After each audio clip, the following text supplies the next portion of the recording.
Welcome to Grace Path. മാതൃത്വം ഒരു പ്രതിഭാസമാണ്. ആരോഗ്യമുള്ള ഒരു കുഞ്ഞിനെ ലഭിക്കാൻ ഗർഭിണിയാകാൻ തയ്യാറെടുക്കുമ്പോൾ തന്നെ ചില മുന്നൊരുക്കങ്ങൾ നടത്തുന്നത് നല്ലതാണ്.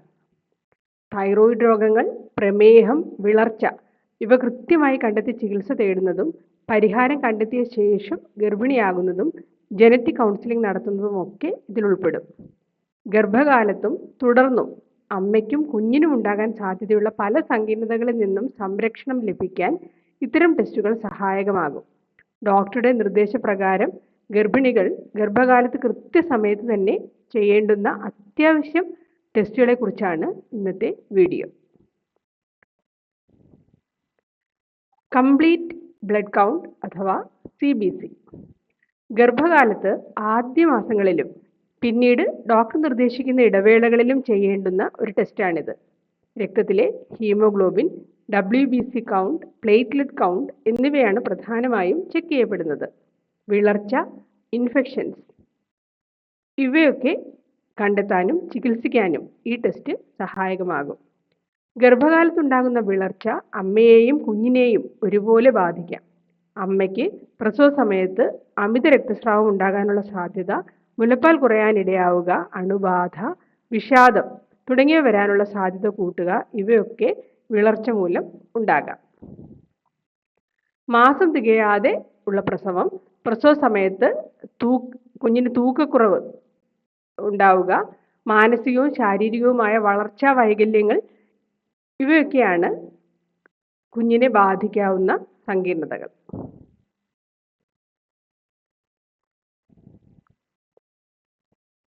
ബ്ലഡ് ഗ്രൂപ്പിങ്ങും RH ടൈപ്പിങ്ങുമാണ് അടുത്ത ബ്ലഡ് ടെസ്റ്റ്. ആദ്യ മാസങ്ങളിൽ തന്നെ ചെയ്യേണ്ട ഒരു ബ്ലഡ് ടെസ്റ്റാണ് blood group and RH type. അമ്മയുടെയും കുഞ്ഞിൻ്റെയും രക്തഗ്രൂപ്പുകൾ തമ്മിൽ വ്യത്യാസമുണ്ടായാൽ ചില അവസരങ്ങളിൽ കുഞ്ഞിന് ഉണ്ടായേക്കാം.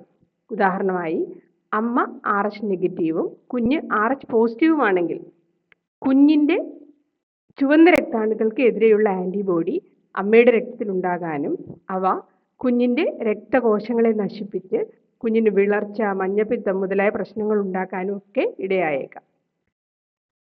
സാധാരണ ആദ്യ പ്രഗ്നൻസി അഫക്റ്റഡ് ആകാറില്ല.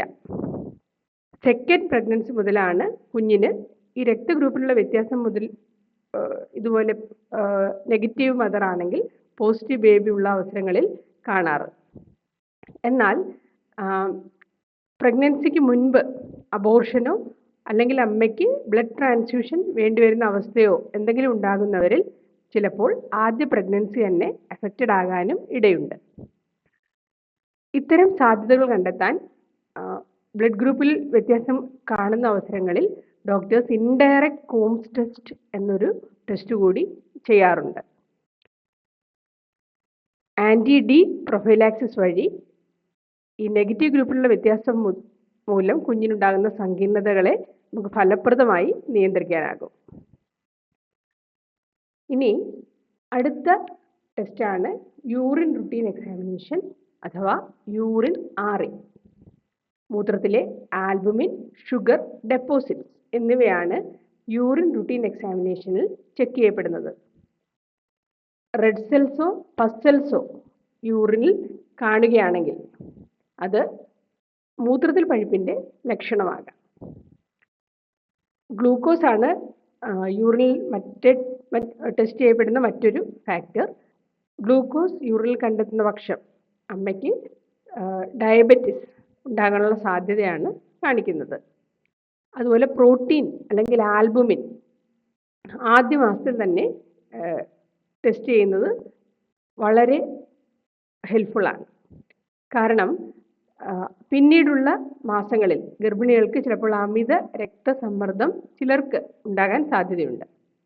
ഇങ്ങനെ അമിത രക്തസമ്മർദ്ദം ഉണ്ടാകുന്നൊരു കോംപ്ലിക്കേഷനാണ് പ്രീ എക്ലാംസിയ. ഈ പ്രീ എക്ലാംസിയ വരുന്നുണ്ടോ എന്ന് കണ്ടെത്താനുള്ളൊരു ടെസ്റ്റ് തന്നെ മൂത്രത്തിൽ ആൽബുമിൻ പോകുന്നുണ്ടോ എന്ന് കണ്ടെത്തുകയും അതിൻ്റെ ഗ്രേഡ് ചെയ്യുകയുമാണ്. അപ്പോൾ ഒരു ബേസ് ലൈൻ വാല്യൂ നമുക്ക് കിട്ടാനായിട്ട് ആദ്യ മാസങ്ങളിൽ തന്നെ യൂറിൻ റുട്ടീൻ എക്സാമിനേഷൻ ചെയ്യുന്നതും അതിൽ ആൽബുമിൻ ഉണ്ടോ എന്ന് പരിശോധിക്കുന്നതും അതിൻ്റെ ഗ്രേഡ് രേഖപ്പെടുത്തുന്നതും നമുക്ക് സഹായകമാകും.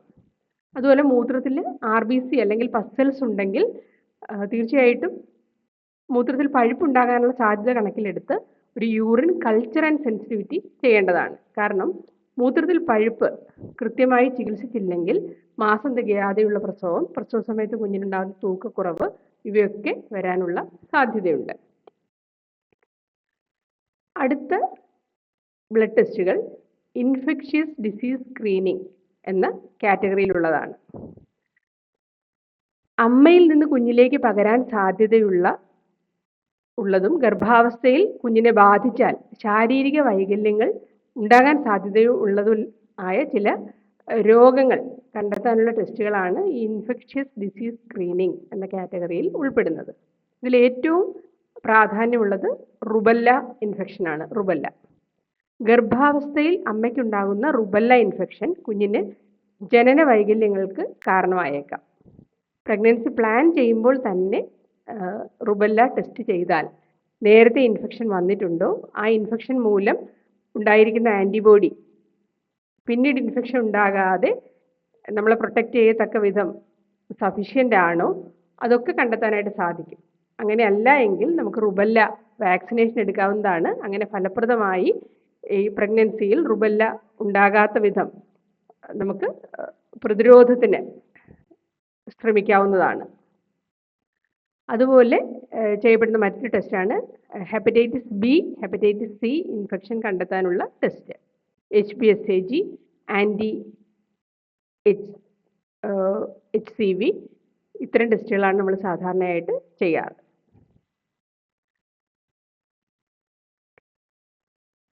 അമ്മയ്ക്കുണ്ടാകുന്ന ഹെപ്പറ്റൈറ്റിസ് അണുബാധ കുഞ്ഞിനെയും ബാധിക്കാവുന്നതാണ്. ഇതിൽ ഹെപ്പറ്റൈറ്റിസ് B ഫലപ്രദമായ വാക്സിനേഷൻ വഴി നമുക്ക് തടയാവുന്ന ഒരു വൈറൽ ഇൻഫെക്ഷനാണ്. ഇനി മറ്റൊന്നാണ് HIV ടെസ്റ്റ്. അമ്മയിൽ നിന്ന് കുഞ്ഞിലേക്ക് പകരാവുന്ന വൈറൽ ഇൻഫെക്ഷൻസിൽ വളരെ ഇമ്പോർട്ടൻ്റ് ആയിട്ടുള്ള ഒന്നാണ് HIV/AIDS.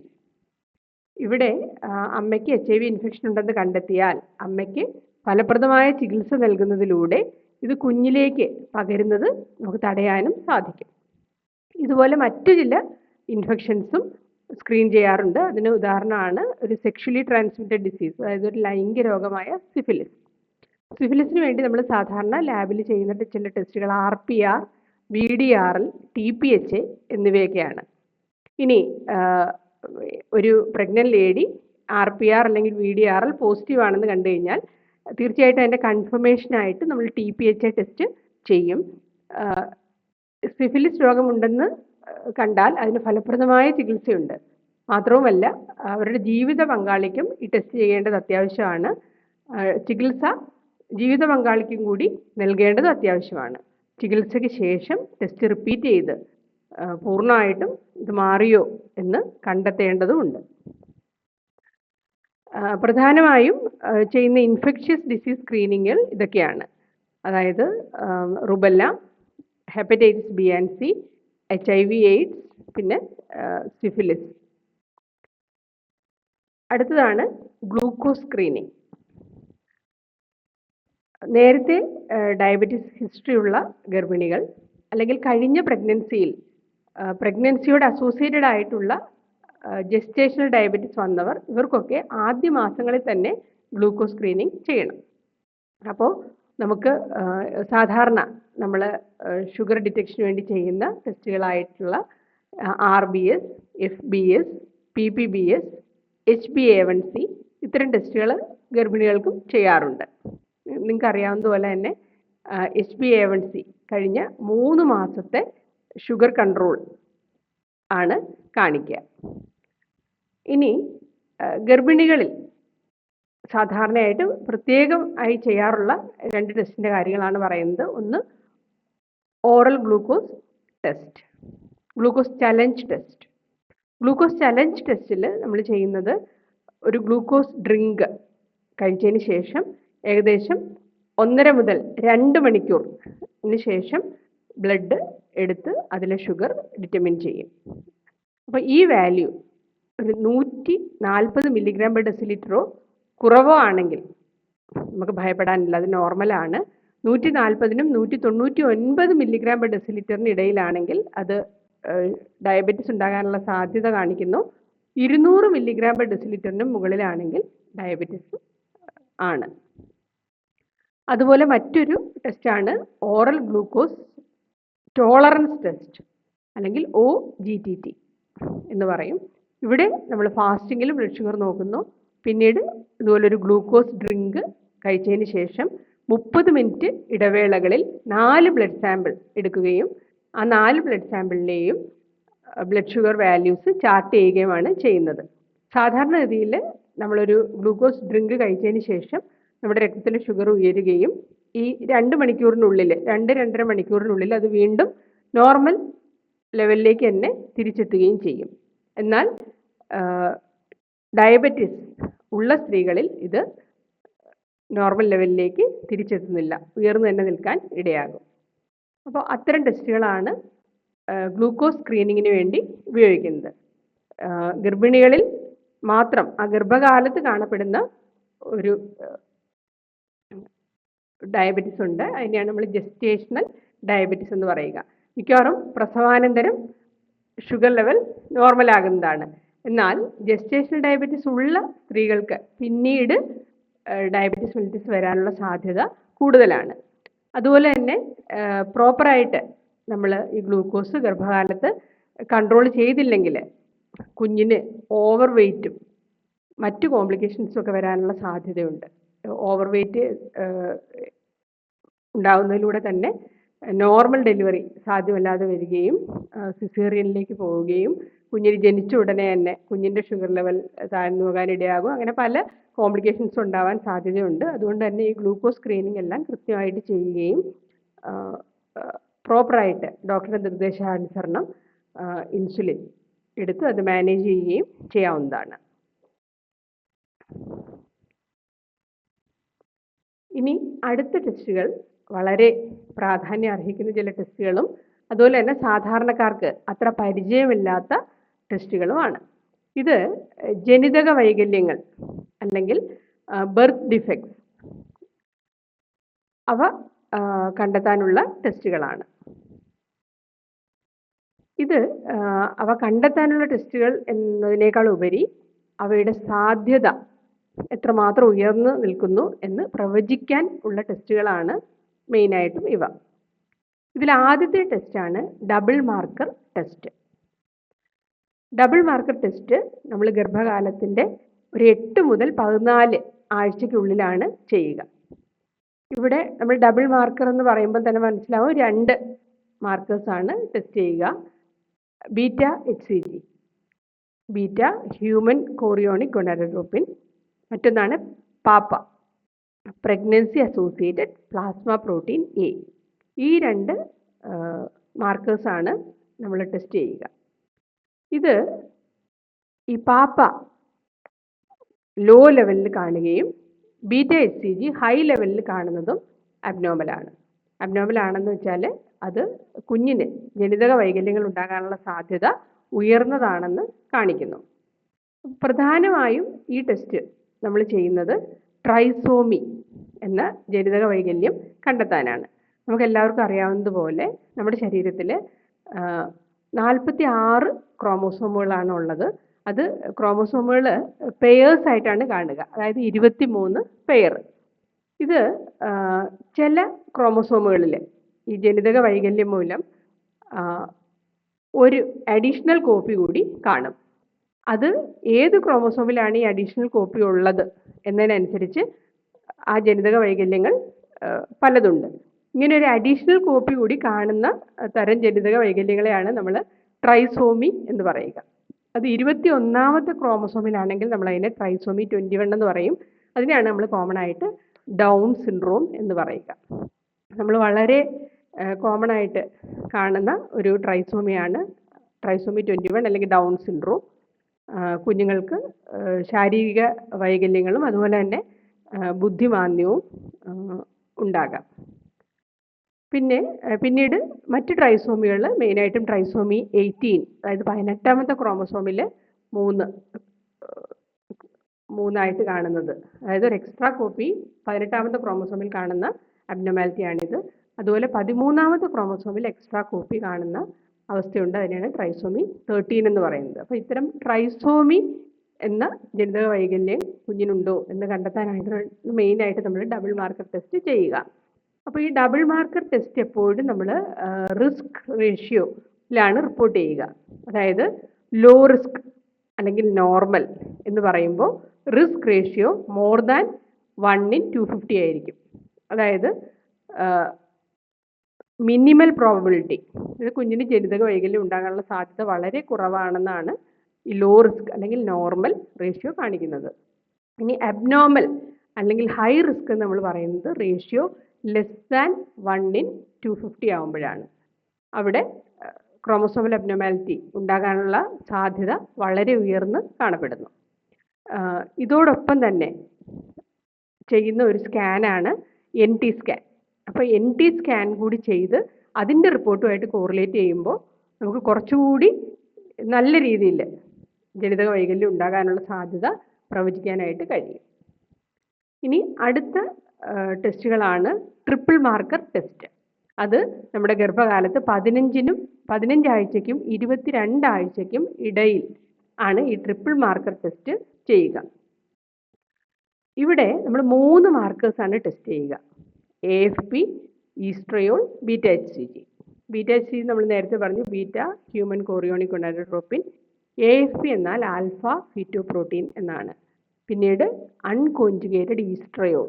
ഇത്രയുമാണ് ഈ 3 മാർക്കേഴ്സാണ് ട്രിപ്പിൾ മാർക്കർ ടെസ്റ്റിൽ ടെസ്റ്റ് ചെയ്യുക. ഇതിൽ AFP low, oestriol low, HCG high ആയിട്ട് കാണുകയാണെങ്കിൽ നമ്മൾ നേരത്തെ പറഞ്ഞ ട്രൈസോമി 21 ആകാനുള്ള സാധ്യത, ഉയർന്ന സാധ്യത ഉണ്ട്, അതായത് ഡൗൺ സിൻഡ്രോം.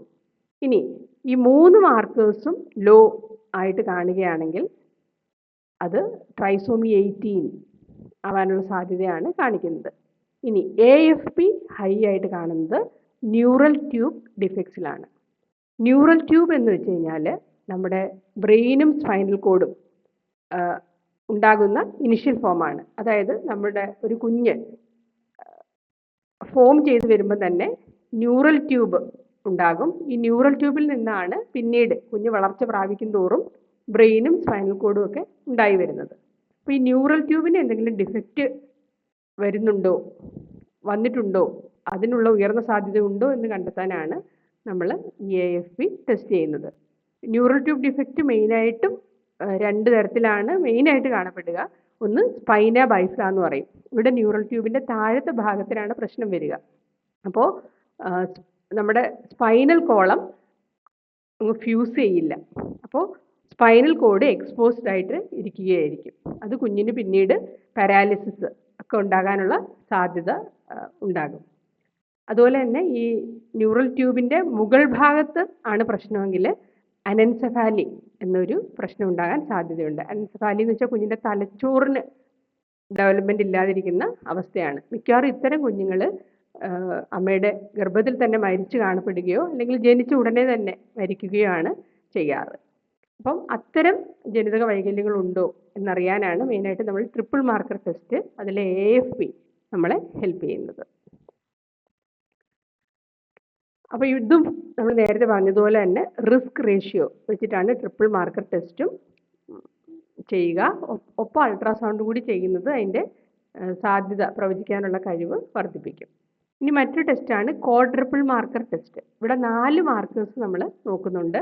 ഇതിന് ട്രിപ്പിൾ മാർക്കറിനേക്കാളും കൂടുതലായിട്ട് ജനിതക വൈകല്യങ്ങൾ ഉണ്ടാകാനുള്ള സാധ്യതയെ പ്രവചിക്കാനായിട്ട് കഴിയും. ഇവിടെ നമ്മൾ ഇതും ചെയ്യുന്നത് ട്രിപ്പിൾ മാർക്കർ ചെയ്യുന്ന അതേ സമയത്ത് തന്നെയാണ്. അതായത് ഗർഭകാലത്തിൻ്റെ 15 മുതൽ 22 ആഴ്ചകൾക്കുള്ളിലാണ് ക്വാഡ്രപ്പിൾ മാർക്കർ ടെസ്റ്റ് ചെയ്യുന്നത്. 4 മാർക്കേഴ്സാണ് കണ്ടെത്തുന്നത്: inhibin A, alpha fetoprotein, human chorionic gonadotropin, oestriol. ഇതിൽ നമ്മൾ നേരത്തെ പറഞ്ഞതുപോലെ തന്നെ AFP ഹൈ ആയിട്ട്, അൺകോഞ്ചുഗേറ്റഡ് ഈസ്ട്രയോൾ ലോ ആയിട്ട്, HCG ഹൈ ആയിട്ടും ഇൻഹിബിൻ A ഹൈ ആയിട്ടും കാണുന്നതാണ് അബ്നോർമൽ. ഇനി ഈ double marker, triple marker, quadruple marker ഇവ അബ്നോർമലായിട്ട്, അതായത് ഹൈ റിസ്ക് ആയിട്ടാണ് കാണുന്നതെങ്കിൽ നമ്മൾ അത് ഒന്ന് കൺഫേം ചെയ്യാനായിട്ട് മറ്റ് ടെസ്റ്റുകൾ ചെയ്യേണ്ടതുണ്ട്. അങ്ങനെ ചെയ്യുന്ന 2 ടെസ്റ്റുകളാണ് കോറിയോണിക് വില്ലസ് ബയോപ്സിയും അമ്നിയോസെൻറ്റസിസും. കോറിയോണിക് വില്ലസ് ബയോപ്സിയിൽ നമ്മൾ ഒരു നീഡിലിൻ്റെ സഹായത്തോടെ അമ്മയുടെ പ്ലാസൻ്റ എടുത്ത് ലാബിൽ ടെസ്റ്റ് ചെയ്യുകയാണ് ചെയ്യുന്നത്. അമ്നിയോസെൻറ്റസിസ് എന്നാൽ ഈ കുഞ്ഞിൻ്റെ പുറത്തായിട്ട് കാണപ്പെടുന്ന ഒരു ഫ്ലൂയിഡാണ് അമ്നിയോട്ടിക് ഫ്ലൂയിഡ്. ഇത് നമുക്ക് വയറിലൂടെയോ അല്ലെങ്കിൽ വജേനയിലൂടെയോ ടാപ്പ് ചെയ്ത് ആ ഫ്ലൂയിഡ് ലാബിൽ അനാലിസിസ് ചെയ്യാവുന്നതാണ്.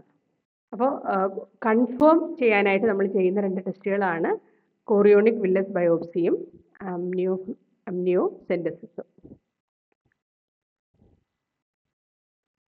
ഗർഭിണിയാണ് എന്ന് കണ്ടെത്തിയാൽ എത്രയും പെട്ടെന്ന് തന്നെ ഒരു ഗൈനക്കോളജിസ്റ്റിനെ കൺസൾട്ട് ചെയ്യേണ്ടതാണ്. നമ്മൾ നേരത്തെ പറഞ്ഞതുപോലെ ഡയബറ്റിസ്, തൈറോയിഡ് പ്രോബ്ലംസ് ഇതൊക്കെ ഉണ്ടെങ്കിൽ അതെല്ലാം കൃത്യമായി ചികിത്സ ചെയ്ത് നോർമലാക്കേണ്ടതാണ്. അതുപോലെ റുബല്ല ആൻറ്റിബോഡി അത് മെഷർ ചെയ്യുകയും വേണം. പ്രഗ്നൻ്റ് ആണെന്ന് കണ്ടെത്തി കഴിഞ്ഞാൽ പിന്നെ നമുക്ക് റുബല്ല വാക്സിൻ എടുക്കാൻ സാധ്യമല്ല. അതിനൊക്കെയുള്ള തയ്യാറെടുപ്പ് നമ്മൾ ഗർഭിണിയാവുന്നതിന് മുൻപ് തന്നെ ചെയ്യേണ്ടതാണ്. അങ്ങനെയെങ്കിൽ നമുക്ക് പ്രതിരോധശേഷി കുറവാണെങ്കിൽ റുബല്ല വാക്സിൻ എടുക്കുകയും റുബല്ല വാക്സിൻ എടുത്തു കഴിഞ്ഞാൽ പിന്നീട് 3 മാസത്തേക്ക് ഗർഭിണിയാകാതിരിക്കുകയുമാണ് വേണ്ടത്. അതുപോലെ തന്നെ നമ്മൾ ഇപ്പോൾ ഈ വീഡിയോയിൽ ഡിസ്ക്രൈബ് ചെയ്ത ടെസ്റ്റുകൾ ഡോക്ടറുടെ നിർദ്ദേശപ്രകാരം കൃത്യമായ ഇടവേളകളിൽ ചെയ്യുകയും അതിൻ്റെ റിപ്പോർട്ട് കൃത്യമായിട്ട് തന്നെ ഡോക്ടേഴ്സിനെ കാണിക്കുകയും അവർ പറയുന്ന അനുബന്ധ ടെസ്റ്റുകളും, അതായത് സ്കാൻ അതുപോലെയുള്ള മറ്റ് ടെസ്റ്റുകളും കൂടി ചെയ്ത് നമ്മുടെ ഗർഭകാലം സുരക്ഷിതമാക്കുക. അതുപോലെ തന്നെ ആരോഗ്യമുള്ളൊരു കുഞ്ഞ് നമുക്ക് ലഭിക്കാനും ഇത്തരം ടെസ്റ്റുകളും അതുമൂലം അതിൻ്റെ റിസൾട്ടിനനുസരിച്ച് ചെയ്യുന്ന ചികിത്സകളും ഒക്കെ നമ്മളെ സഹായിക്കും. അതുപോലെ തന്നെ ഡോക്ടർ നിർദ്ദേശിക്കുന്നതനുസരിച്ച് തന്നെ കൃത്യമായ വാക്സിനേഷൻ, അതുപോലെ ഡയറ്റ്, എക്സസൈസ് ഇതൊക്കെ ഫോളോ ചെയ്യേണ്ടതാണ്. തീർച്ചയായും ഈ വീഡിയോ നിങ്ങൾക്ക് ഗർഭകാലത്ത് ചെയ്യേണ്ടുന്ന ബ്ലഡ് ടെസ്റ്റുകളെ പറ്റി ഒരു അവയർനെസ് ഉണ്ടാക്കാൻ ഹെൽപ്പ് ചെയ്തു എന്ന് വിചാരിക്കുന്നു. അങ്ങനെയെങ്കിൽ ലൈക്ക് ചെയ്യുക, ഷെയർ ചെയ്യുക, സബ്സ്ക്രൈബ് ചെയ്യുക, കമൻസ് അറിയിക്കുക. Thank you.